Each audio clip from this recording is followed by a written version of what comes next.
Salam saudara yang dikasihi di dalam nama Tuhan kita Yesus Kristus. Jika ketemu video ini jangan skip, biasa akan membacakan kebenaran firman Tuhan untuk Anda di dalam kitab Kejadian pasal 2 ayat 1 sampai ke 25. Demikian diselesaikan langit dan bumi dan segala isinya. Ketika Allah pada hari ketujuh telah menyelesaikan pekerjaan yang dibuatnya itu, berhentilah ia pada hari ketujuh dari segala pekerjaan yang telah dibuatnya itu. Lalu Allah memberkati hari ketujuh itu dan menguduskannya, karena pada hari itulah ia berhenti dari segala pekerjaan penciptaan yang telah dibuatnya itu. Demikian riwayat langit dan bumi pada waktu diciptakan.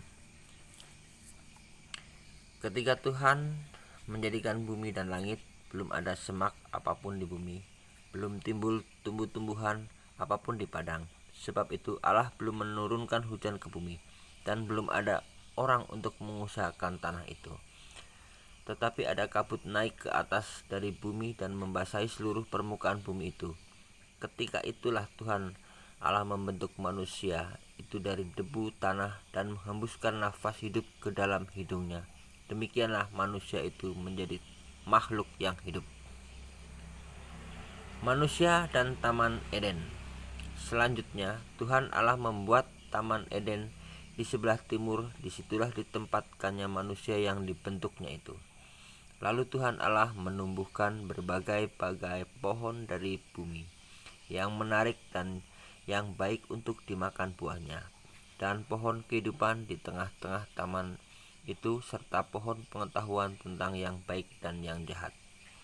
Ada suatu sungai mengalir dari Eden untuk membasahi taman itu, dan dari situ sungai itu terbagi menjadi 4 cabang. Yang pertama namanya Pison, yakni yang mengalir mengelilingi seluruh tanah Hawila, tempat emas ada. Dan emas dari negeri itu baik. Di sana ada damar, bedolah, dan batu krisopras. Nama sungai yang kedua ialah Gihon, yakni yang mengalir mengelilingi seluruh tanah Kus. Nama sungai yang ketiga ialah Tigris, yakni yang mengalir di sebelah timur Asyur. Dan sungai yang keempat ialah Efrat. Tuhan Allah mengambil manusia itu dan menempatkannya dalam Taman Eden untuk mengusahakan dan memelihara taman itu. Lalu Tuhan Allah memberi perintah ini kepada manusia: semua pohon dalam taman ini boleh kau makan buahnya dengan bebas, tetapi pohon pengetahuan tentang yang baik dan yang jahat itu janganlah kau makan buahnya, sebab pada hari engkau memakannya pastilah engkau mati. Tuhan Allah berfirman, tidak baik kalau manusia itu seorang diri saja. Aku akan menjadikan penolong baginya yang sepadan dengan dia. Lalu Tuhan Allah membentuk dari tanah segala binatang hutan dan segala burung di udara. Dibawanya lah semuanya kepada manusia itu untuk melihat bagaimana ia menamainya. Dan seperti nama yang diberikan manusia itu kepada tiap-tiap makhluk yang hidup, demikianlah nanti nama makhluk itu. Manusia itu memberi nama kepada segala ternak, kepada burung-burung di udara, dan kepada segala binatang hutan. Tetapi baginya sendiri ia tidak menjumpai penolong yang sepadan dengan dia. Lalu Tuhan Allah membuat manusia itu tidur nyenyak. Ketika ia tidur, Tuhan Allah mengambil salah satu rusuk daripadanya, lalu menutup tempat itu dengan daging.